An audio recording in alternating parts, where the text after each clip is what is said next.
నంద్యాల జిల్లాలోని డోన్ పట్టణంలో తేనెటీగలు బీభత్సం సృష్టించాయి.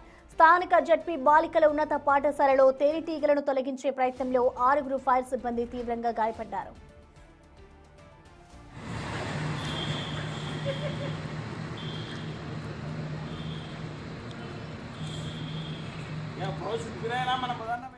నిన్న ఇదే పాఠశాలలో 10 మంది విద్యార్థులపై తేనెటీగలు ఒక్కసారిగా దాడి చేయడంతో వారు గాయపడ్డారు. అయితే విద్యార్థుల భద్రతను దృష్టిలో ఉంచుకొని పాఠశాల ఆవరణలోని తేనె తుట్టలను తొలగించాలని హెడ్ మాస్టర్ అగ్నిమాపక శాఖ అధికారులను కోరారు.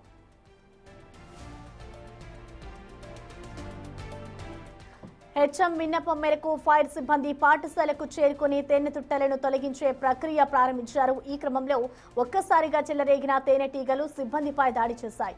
ఈ దాడిలో 6 సిబ్బంది గాయపడగా వారిని వెంటనే ఆసుపత్రికి తరలించారు.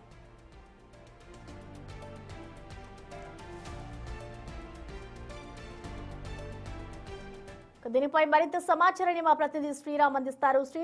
శ్రీరామ్ చెప్పండి, అసలు తేనెటీగల దాడిలో ప్రస్తుతం గాయపడ్డ వారి పరిస్థితి ఎలా ఉంది? డీటెయిల్స్ ఏంటి?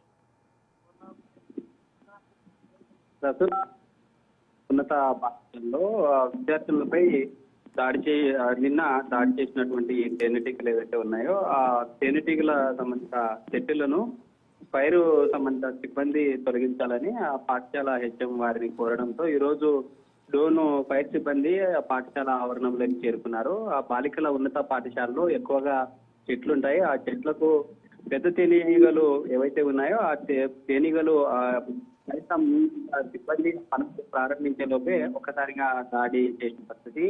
దాడి చేయడంతో అక్కడి నుండి నేరుగా ఫైర్ సిబ్బంది అక్కడి నుండి పరారైనటువంటి పరిస్థితి. అయితే పాఠశాలలో గతంలో కూడా విద్యార్థులపై తేనెటీగలు దాడి చేసిన సిచ్యువేషన్స్ ఉన్నాయి.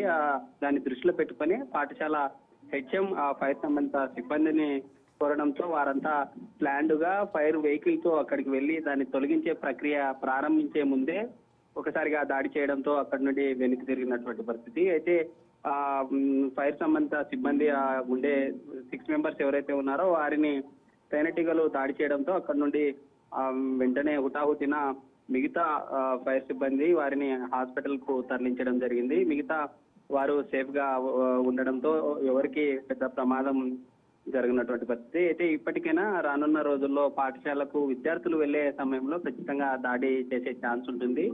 వాటిని తొలగించాలంటూ కూడా పాఠశాల విద్యార్థుల తల్లిదండ్రులు కావచ్చు లేదా స్కూల్లో ఉండే టీచర్స్ అంతా కూడా కోరేటటువంటి పరిస్థితి.